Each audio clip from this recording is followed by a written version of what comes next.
ઘણા લોકો કહે છે કે ભગવાન ફક્ત મંદિરમાં રહે છે, પણ સત્ય એ નથી. કેટલીક એવી શક્તિઓ છે જે આપણા ઘરની નીચે જમીનના તળિયામાં શાંતિ રીતે બેઠી હોય છે. તેઓ બોલતા નથી, પણ સંકેત આપે છે. અને જ્યારે આ સંકેતો તમે સમજી નથી શકતા, ત્યારે જીવનમાં અચાનક એવી ઘટનાઓ શરૂ થાય છે જેનું કોઈ કારણ સમજાતું નથી. ઘરમાં તણાવ, અચાનક નુકસાન, સપનામાં અજાણી છબીઓ. આ બધું કોઈ કાકતાળું નથી. આ છે તળિયાના દેવનો સંદેશ.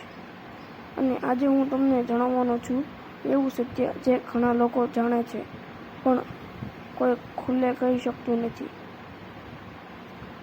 તળિયાના દેવનો અર્થ ફક્ત એક દેવ નથી, આ એક શક્તિ છે. તળિયું એટલે જમીન જ્યાં આપણે રોજ ચાલીએ છીએ, પણ ધ્યાન નથી આપતા. જૂના સમયમાં લોકો માનતા હતા કે દરેક જમીન જીવંત છે. જેમ વૃક્ષમાં પ્રાણ હોય છે, એમ જમીનમાં પણ એક ઉર્જા હોય છે. અને આ ઉર્જા તળિયાના દેવ તરીકે ઓળખાય છે. ગામડાઓમાં લોકો આ દેવને ખૂબ માને છે, કારણ કે તેઓ જાણે છે કે જમીન આપતી પણ છે અને લઈ પણ શકે છે. આજકાલ લોકો શહેરોમાં રહે છે અને આ બધું માનતા નથી, પણ ગામડામાં હજુ પણ ઘણા લોકો જાણે છે. ખેતર પહેલા પૂજા કેમ થાય છે? ઝાડ કાપતા પહેલા પરવાનગી કેમ લેવાય છે? નવી જમીન પર કામ શરૂ કરતા પહેલા નાળિયેર કેમ ફોડાય છે? કારણ કે જ્યાં પહેલેથી જ કોઈ શક્તિ હોય છે, જો તમે આ શક્તિને માન ના આપો તો તમને આશીર્વાદ મળે.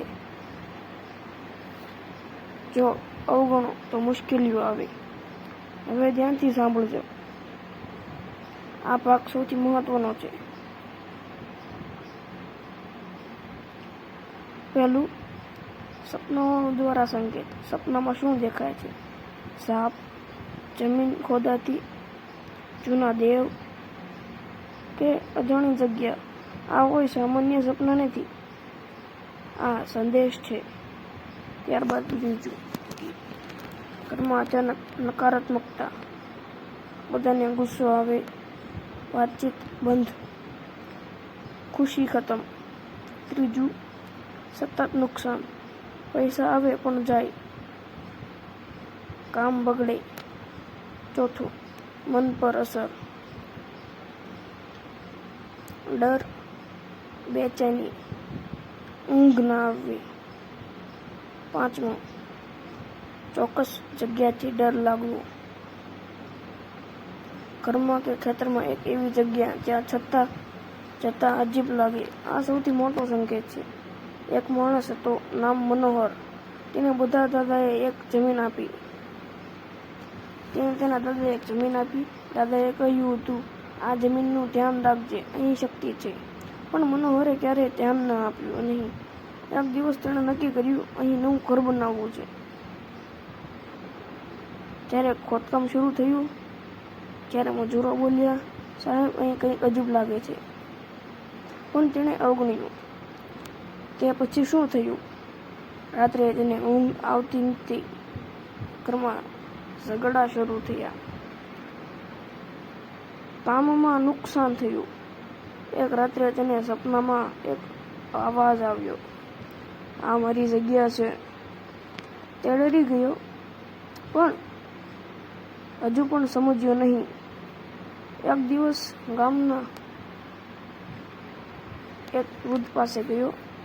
વૃદ્ધે કહ્યું, તમે તળિયાના દેવને નારાજ કર્યા છે. પછી તેણે શું કર્યું? પૂજા કરી, નાળિયેર ચઢાવ્યો, માફી માંગી અને ધીમે ધીમે બધું ઠીક થવા લાગ્યું. આ વાર્તા ફક્ત સ્ટોરી નથી, આ ઘણા લોકોનો અનુભવ છે. હવે સૌથી જરૂરી ભાગ, શું કરવો?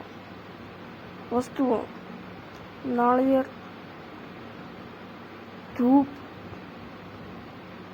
દીવો ને મીઠાઈ. રીત, શાંતિથી બેસો. મનમાં દેવને યાદ કરો, દીવો પ્રગટાવો, પ્રાર્થના કરો. સૌથી મહત્વનું ભાવ. જો ભાવ સાચો હોય તો દેવ ખુશ થાય. તળિયાના દેવ ડરાવવા માટે નથી, તેઓ સંકેત આપે છે, માર્ગ બતાવે છે. જો તમે સમજશો તો જીવન સરળ બને, જો અવગણશો તો મુશ્કેલીઓ વધે. આ દુનિયામાં બધું નજરે નથી આવતું. કેટલીક શક્તિઓ એવી છે જે ફક્ત અનુભવાય છે.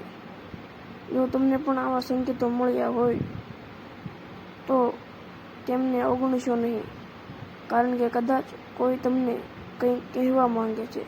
જો તમને આવી સાચી અને રહસ્યમય માહિતી ગમે તો વિડીયોને લાઈક કરો, શેર કરો અને સબસ્ક્રાઈબ કરો, કારણ કે અહીં તમને સત્ય મળશે જે બીજે ક્યાંય નહીં મળે. અને આવા જ અવનવા વિડીયો માટે ચેનલને સબસ્ક્રાઈબ કરો. જય તળિયાના દેવ, જય માતાજી.